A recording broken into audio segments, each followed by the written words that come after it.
What's going on today, guys? Welcome back to the channel. On today's episode of Breakdowns with Brian, we are going to be going over my 2016 F150, and we're going to be putting some fog lights in it. Now, I went a little bit of a different route. Instead of just buying the LED light that you can plug and play, I went ahead and bought the whole housing to see if that was really any better than just buying the LED. I got it from a company called Suparee lighting. I'll put a link in the description of where you can get it. But of course you can get it on Amazon and their website. Now I have already installed one of them, and you can see that the factory one obviously has, 10 years of damage to it compared to the new one here. The new one is plug and play.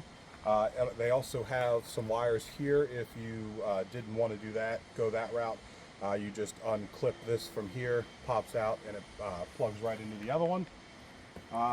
The tools that you're going to need are hopefully just a screwdriver or like a pick, and then the best option is going to be a stubby to get the factory screws out from it, and let's get to it. Alright guys, so first things first, I have already put these in, but it comes with this piece here, which is on factory, and that's going to hold the bolt. That is going to be able to adjust the level in which these are actually going to hit the road, and we'll get to that in a minute. Hi guys, so this is what the factory one's going to look like. You're just going to pop this down and pull that out as so. Now it also, you could benefit from a wire tie as well. Here's why you're going to need that stubby here. It's going to fit just right in there. You're really not going to get too much else that's going to be in there. This piece here is actually going to want to be the piece that you can adjust the lighting and whether it hits a little higher on the road or a little lower on the road. And it's going to pop out. Now your biggest thing is going to be these right here. So how your lights fit in there, you're going to need to pop this out, and that was probably going to be my biggest issue. So anything with like a hook or a curve on it is going to be pretty decent, and then you're going to just pop that in there and then try and pop it out without touching the one that's on the light, because then you're just going to be bringing it with you. So if you pop it out, and it's always best to do the inside first because the outside's kind of a pain.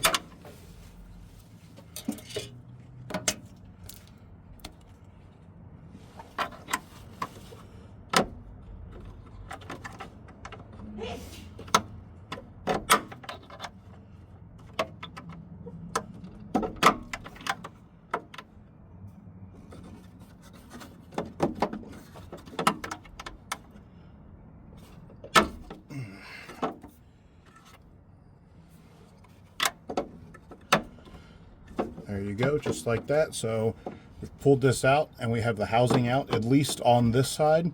Now the other side is going to be the same. You're just not going to have as much room, and I'll try to show you where the room is here, where you're going to have to come back through here and get to that back one, or under through here. Just try to push on this here so this one doesn't go back in, and then it actually should come out a little easier because there's no pressure on it, but it's really just going to be the angle that you're going to have to be dealing with. So on this one, I've got the longer screwdriver, and if you maybe angle your tires a little bit, maybe that'll help out.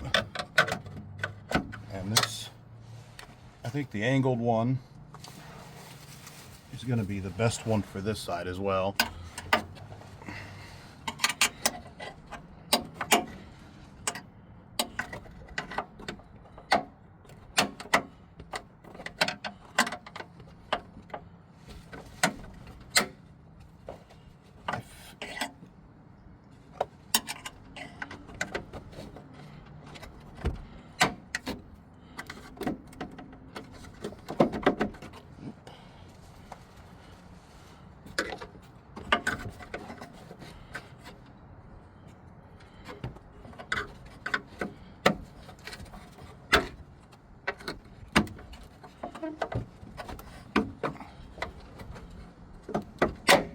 you go.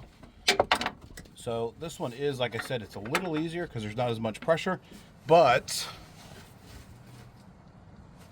it's definitely more difficult to get to. So we're going to take the other housing, and it's going to go in the same way. So we're just going to pop that through, and it's literally going just to pop into place, just like that. And then here's going to be your adjustment. That's as much as you're going to get on there. All right, guys, so we have the bolt with the washer on the end of it, and then we're going to be putting it about 3/4 of the way in. And really, just because there's not a lot of room, it's going to be tough to see where the bolt is going to go into there. But compress that spring enough.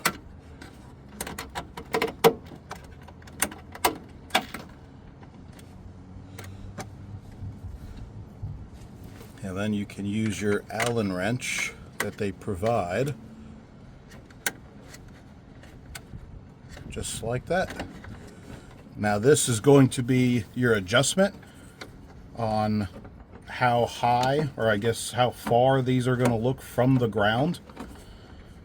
So what you're going to really want to do is match both sides up.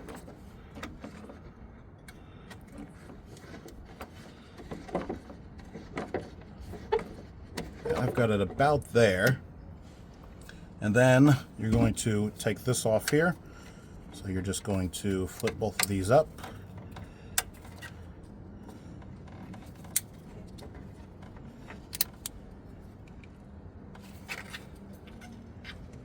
If I can get my fingers on them.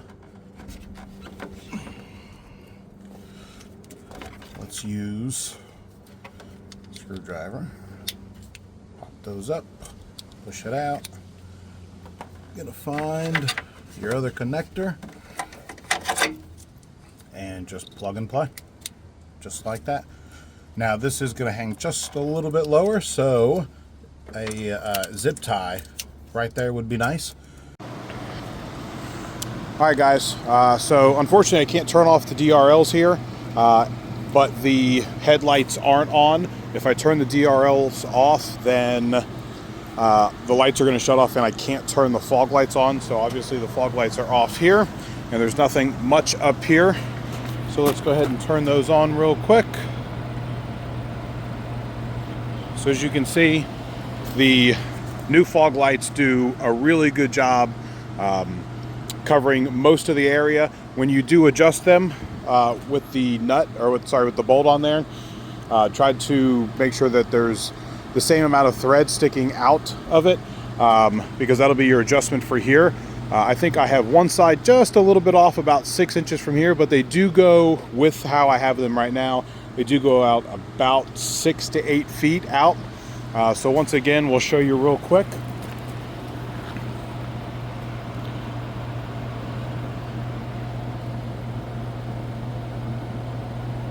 So they do good. Let me zoom out just a little more. As you can see, they come all the way to the outside. Definitely recommend them. But if you guys like the video, hit that like and subscribe. If you guys want to know anything else about the install, the lights themselves, or the truck, put a comment down below and I'll get back with you as soon as I can. Until next time, guys.